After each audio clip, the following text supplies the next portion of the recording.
Daniel chapter 7. So as we're turning there, just a kind of a summary of what we've talked to up until now. Daniel 1 through 6 is much of like just the history of Daniel being in Babylon. And Daniel's, though he interprets Nebuchadnezzar's vision and dream and the handwriting on the wall, much of it is just a historical sense of Daniel's time in Babylon. And so in chapter 7, this shifts. And now this is going to be where Daniel is going to have visions and dreams, and then he's going to tell us the meaning of them, of things that haven't yet happened in Daniel's life. Now, a lot of what Daniel's of his visions and dreams are things we can look back on now, and we can see in history, like how those things happen with different world leaders and nations that have risen to power. But there's some of it that yet is still futuristic, that we believe is still yet to come. Now, there are different views of eschatology and end times that are, there's amongst Christians, Orthodox Christianity, of people that believe the Bible and have that as their authority, that have a little different view of eschatology, of end times, and that's okay. There's actually a view that says that a lot of these things, even like with the little horn, who is the Antichrist that we're going to read about, that those things they believe have already happened. But yet, I personally don't hold to that view. That's a possibility, especially because they make some really good arguments of even looking back in church history that a lot of those things were fulfilled before 70 AD in the destruction of the temple. But another possibility is this, like with prophecy, you see a lot of times there's something called like a near fulfillment and then a final fulfillment. So whereas some of the things that we look at, like maybe some of these things happen to a certain extent, but yet it seems like there's a greater fulfillment that's still yet to come. And the reason for that is because there's some of these things that it's like we can't look back on and really see it being fulfilled yet in history. So some of this, and we'll talk about it, is futuristic, or we use the word eschatology. Basically, that's the study of end times. And you look at places like Daniel, places like Revelation, that are talking about yet what is still to come. So that being said, Daniel chapter 1, in the first year of Belshazzar, the king of Babylon, Daniel had a dream and visions of his head upon his bed. And he wrote the dream and he told the sum of the matter. So Daniel's now referencing back to a time when Belshazzar, remember Belshazzar from chapter 5? The Bible doesn't really tell us much about him because it's talking about Nebuchadnezzar up until the end of chapter 4. And then it's like, man, who is this Belshazzar guy? Belshazzar was king, and remember, he had this big drunken party, the handwriting on the wall. God says, man, your kingdom is done. The Medes and Persians are coming. They're invading you. And now Daniel's reflecting back, back when Belshazzar was king, I had this vision and this dream. And by the way, for years and years, people would use the fact that Belshazzar, when Daniel mentions Belshazzar as king, to kind of poke fun at the Bible. There's nowhere in history is there anything about this Belshazzar. Daniel's just straight making stuff up here. Like if Daniel even existed or whoever wrote this, they're just making stuff up. But then in the late 1800s, they discovered something called the Nabonidus cylinder in Babylon. Nabonidus was the father of Belshazzar, and it made reference in this cylinder that they found. It listed Belshazzar as king. Belshazzar was Nabonidus' son, who he left in control and basically to take over the kingdom while he was out, while he was away. And so you find just once again, as archaeology and different findings, it confirms the Bible doesn't contradict it. And so we have that in the case of Belshazzar. So Daniel has this vision, though. He has this dream. Daniel spake and said, I saw in my vision by night, behold, 4 winds of the heaven strove upon the great sea. So the great sea here, this is just reference. It's not necessarily talking about a body of water as much as it's talking about the earth, the whole earth.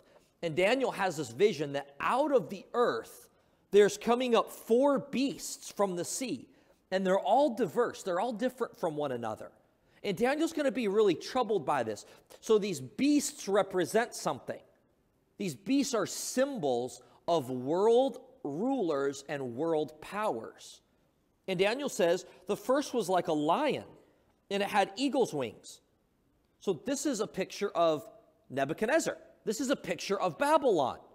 Remember in chapter 2, Nebuchadnezzar's dream that he had of the great statue? Well, some of this correlates with that vision and dream in chapter 2. So the first is like this lion, and it had eagle's wings. So a lion, it's powerful. And in fact, in Babylon, they have ancient findings of they were obsessed with lions. The lion was kind of like their emblem or like their symbol. You know, like the United States, we have an eagle. Theirs would have been a lion. And so Daniel said the first vision was this lion that had eagle's wings. He says the wings were plucked, the wings were clipped. So this is a picture of, remember, Nebuchadnezzar rose to great power, but then God brought him down. God humbled him because of his arrogance. And it says that he was lifted up from the earth and made to stand upon the feet as a man, and a man's heart was given to it. So now the second beast, he says, is a beast was like to a bear, and it was raised up on one side, and it had 3 ribs in his mouth between its teeth. And they said, arise, devour much flesh. So the bear, this is a picture of the Medo-Persian Empire. And remember, it's not as strong as Nebuchadnezzar, not as strong as Babylon, but God lets them win. God lets them invade. God gives them that victory. And it's lopsided because when they first came to power, right, the Medes were more powerful, but then eventually the Persians became more powerful than the Medes. And that's why in history we look back at the Persians and that empire, how powerful that it was. The 3 ribs in its mouth is some speculation, but we think it might be when the Medo-Persians were rising to power, they conquered 3 powerful nations. And so we think this bear is, or we know this bear is referring to the Medo-Persian Empire. So he has this vision, right? This dream and the vision. The first is the lion. The first is Babylon. The second one is going to be the Medo-Persian Empire. And then behold, another beast, the second like to a bear. Sorry, I already read that, verse number 6. After this I beheld, and lo, another like a leopard, which had upon the back of it 4 wings of a fowl. And the beast had also 4 heads, and dominion was given to it. So this is a creepy vision, right? I mean, he's having a bear that's lopsided, that has ribs in its mouth, this leopard that has 4 wings. Like, this is creepy. And this is a picture of the Greek Empire, Alexander the Great. Yeah, and the leopard is very fast. The wings, this is speaking to how quickly Alexander the Great conquered the known world. Alexander the Great was in his 30s when he conquered the known world. He was 33 years old, and this might be some myth and some legend, but it said that Alexander the Great, when he conquered the world, sat down and cried because he had no nations left to conquer. Like, he was bored at 33. He already accomplished everything he could accomplish. And this speaks to how quickly that Alexander the Great conquered it.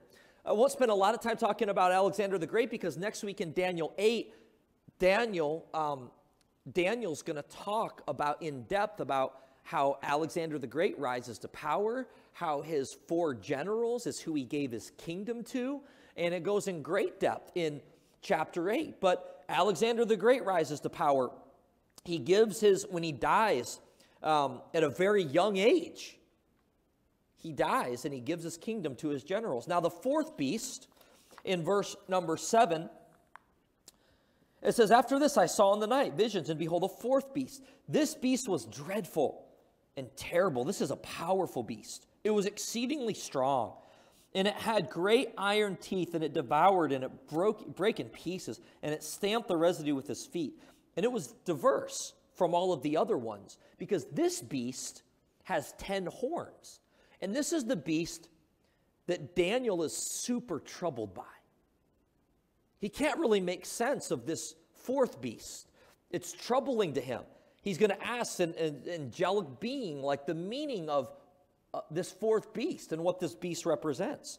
He says, I considered the horns, and behold, there came up among them another little horn, before whom there were 3 of the first horns plucked up by the root. So he has this vision of this fourth beast, this dreadful beast, and out of this beast is like 10 horns. This is, again, correlating, remember in chapter 2, the statue, the legs, the feet, and yet the 10 toes coming off of them. These are symbolic of different kings or kingdoms. But this one troubles Daniel because out of these 10 horns coming off this beast, there's a little horn. It starts out small, but it overtakes 3 other of the rulers. And this is, as we look in the book of Revelation, this little horn, this is the Antichrist. This is going to be the final world ruler. And this is yet to come.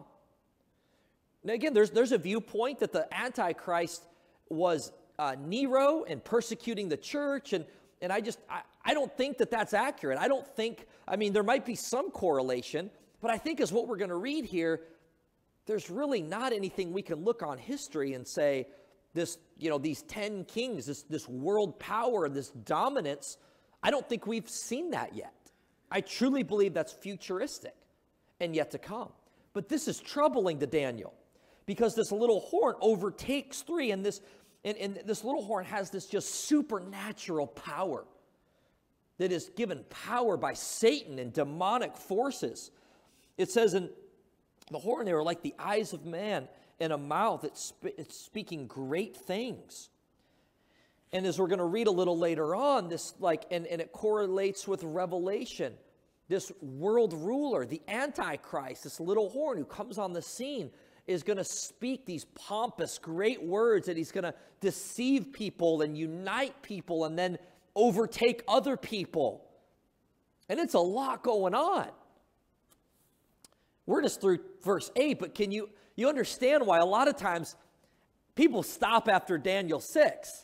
Man, because some of this gets a little bit complex, and it gets, and again, like some of it's clear, we know what it's talking about, like in history, and yet other things, it's like, man, it seems like it's futuristic, especially when you look at the book of Revelation, and you can connect them.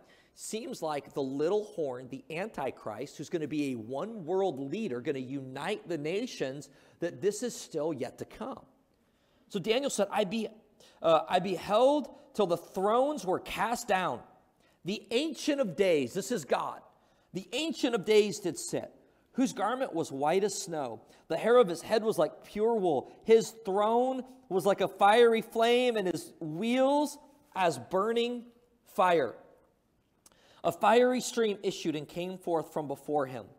Thousands ministered unto him, and 10,000 times 10,000 stood before him.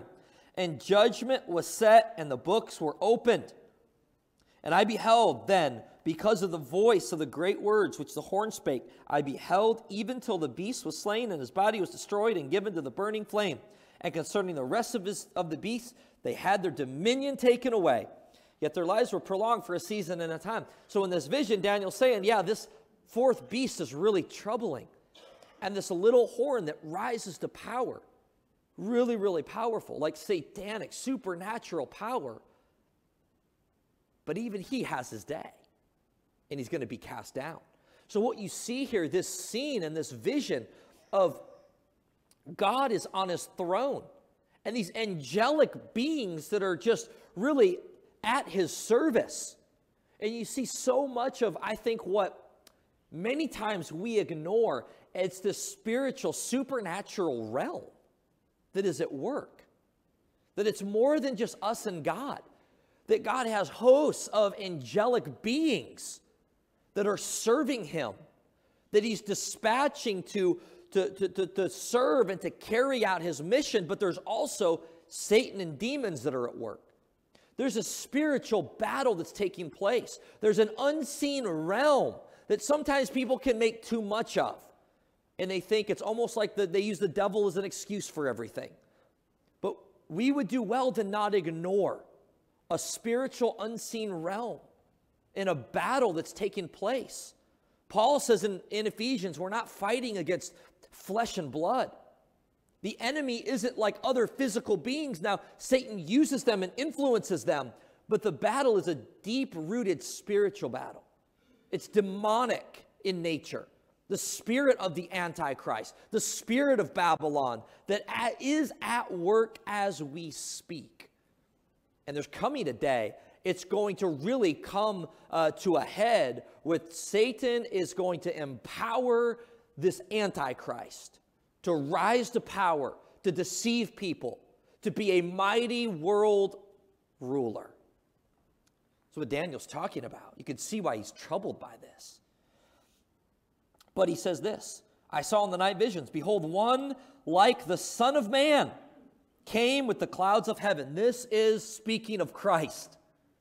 This is speaking of Christ, that he's coming in the clouds.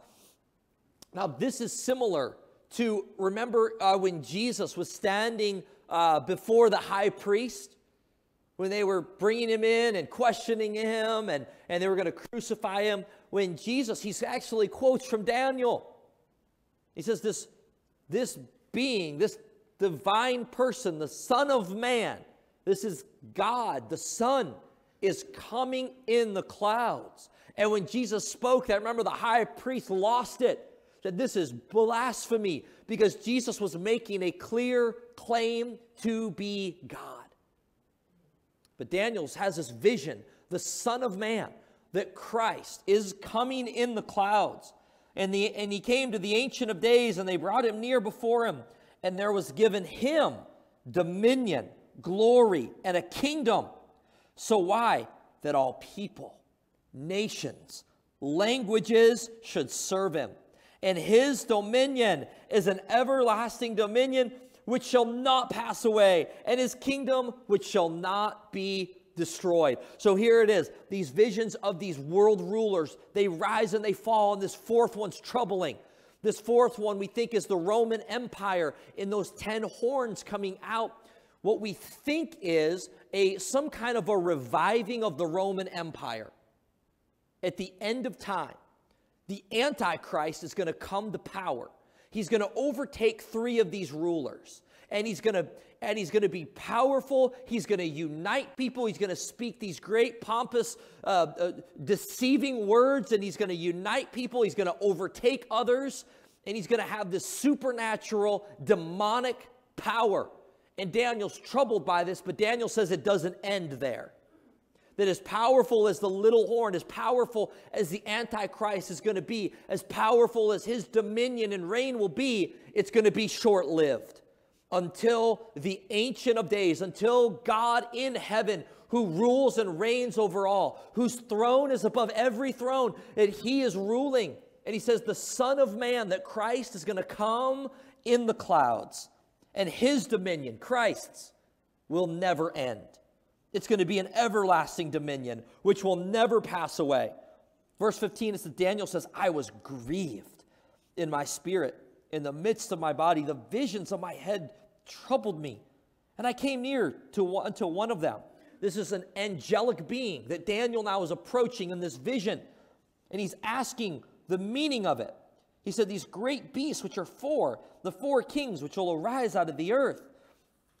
But the saints of the Most High shall take the kingdom and possess the kingdom forever, even forever and ever. So he's saying, look, there is a kingdom coming that's never going to end. All of these world kingdoms will come to an end. They'll have their day. They'll have their power. They'll have their moment, but they're going to end. But the kingdom, the eternal kingdom, it's going to be given to the saints of the Most High. Who are the saints? Believers. All believers in the past, believers right now, that we are going to rule and reign with Christ for all of eternity. Listen, I know this life can sometimes seem long. I know this life can seem hard at times. And it can seem like, man, is never ending. The pressure and the pain and the attack of Satan and the demonic influence in this world. But that power will only be short-lived. That for those who know Christ and follow Christ, we will reign with him forever. There is a kingdom that's yet to come. Now it's here in the sense Christ is victorious. The kingdom is here, but when Christ returns, he's going to put that exclamation point on the fact that he is victorious. That day is coming. The kingdom is going to be given to the saints. But verse 19, he says, then I would know the truth of the fourth beast.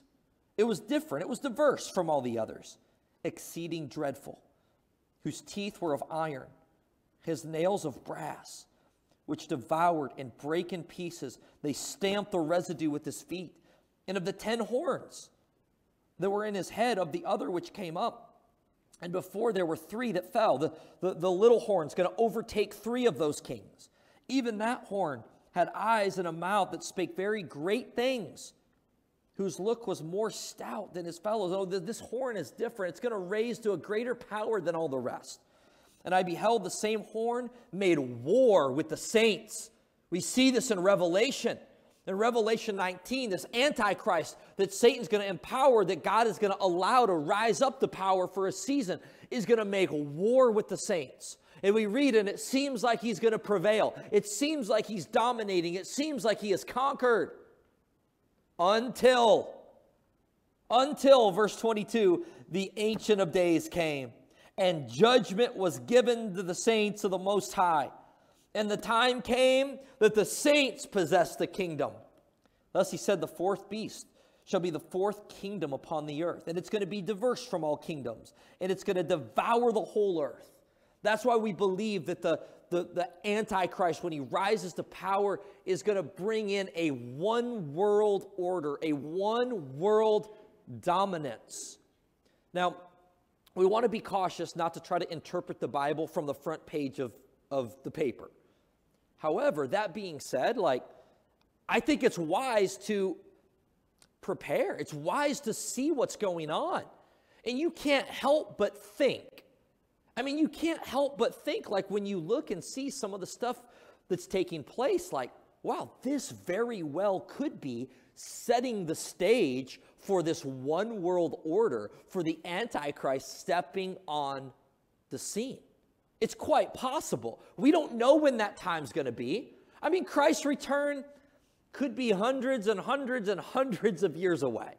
We don't know when he's going to return.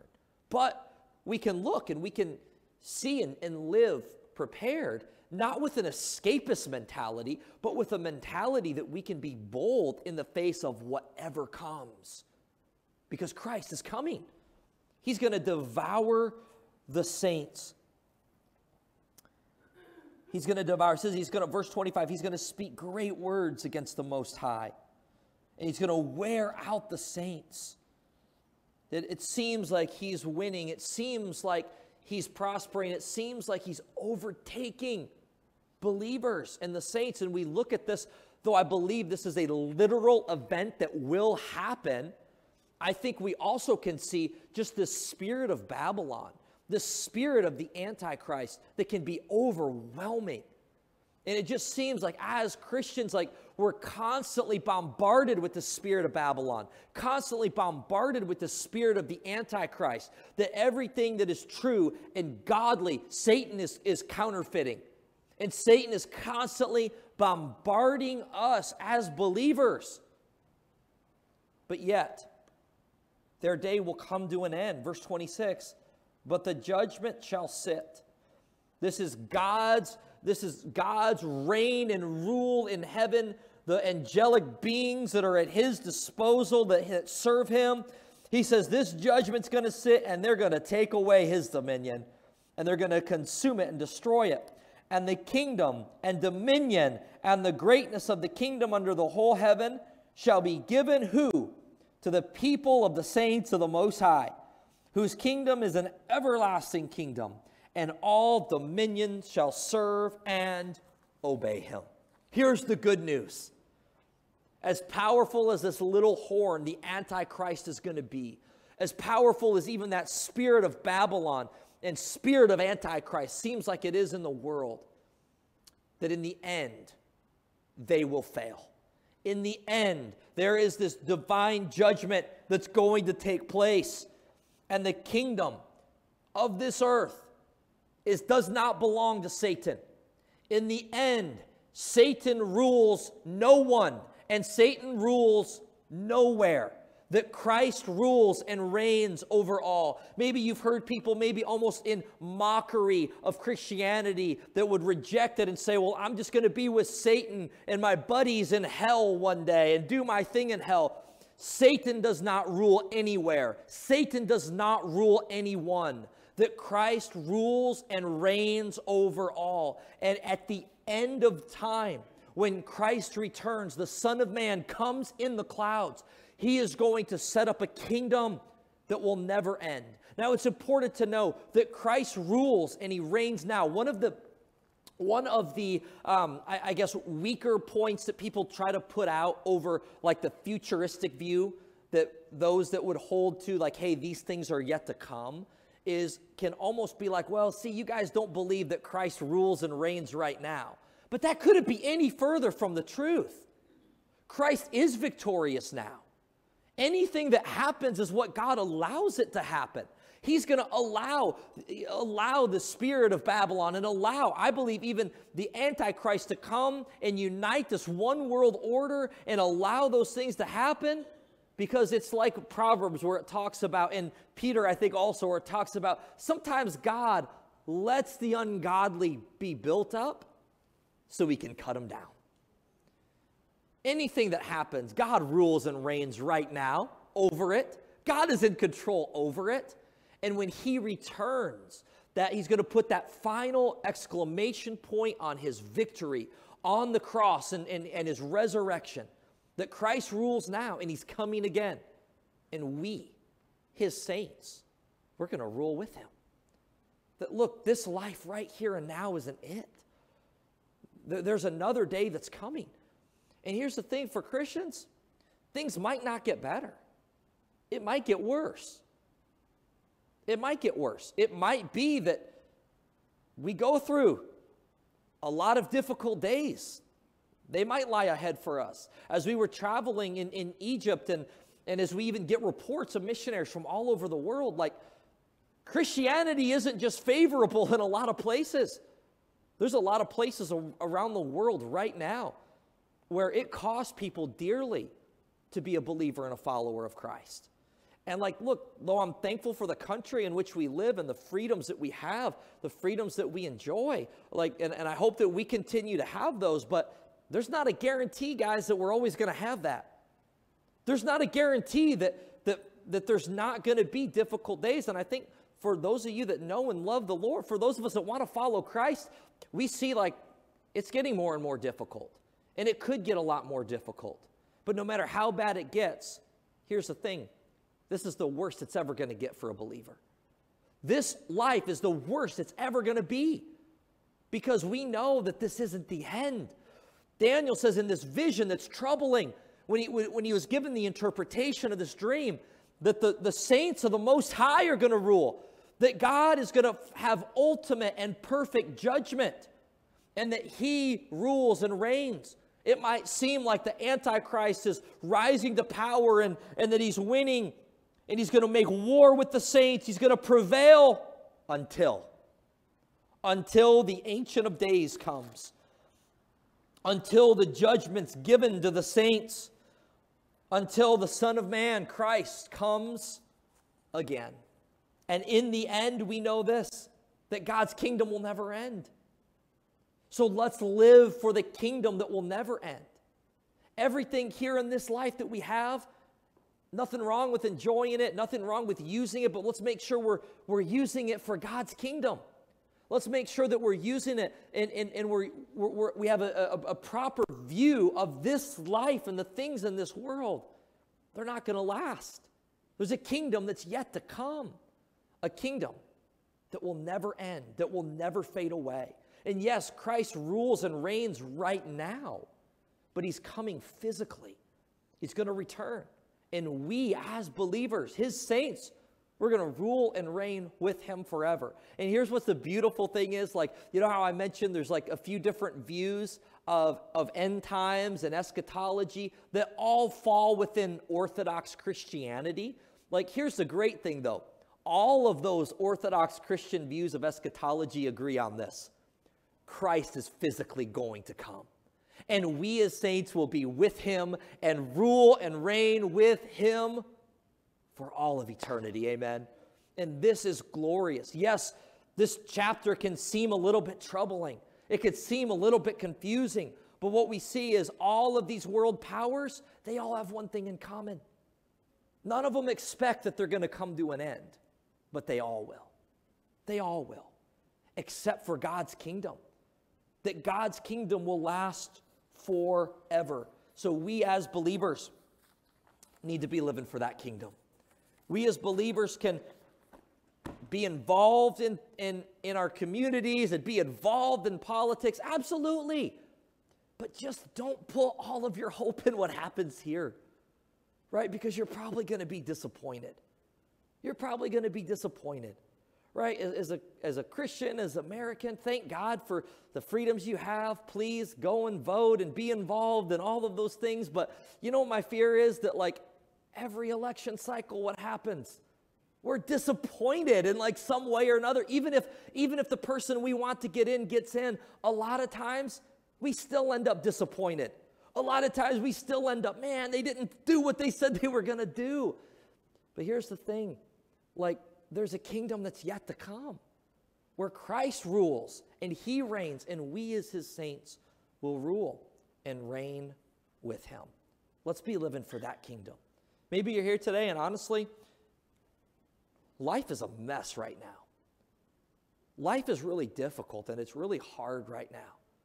Maybe for you, things are okay.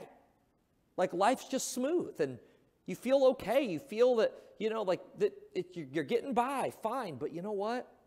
Man, that can change in a moment. And maybe there's going to be difficult days. No matter how difficult the days might be, we know this life is short and this life isn't the end. We as believers are going to be part of the kingdom of God. We are part of the kingdom of God. And we're going to be part of a kingdom that will never end. So we can have courage, we can have confidence, not in what's going on around us, not in these kingdoms that rise from the earth, but in the kingdom that's coming down. Amen. That's how we can live, and that's how we should live. Let's pray. God.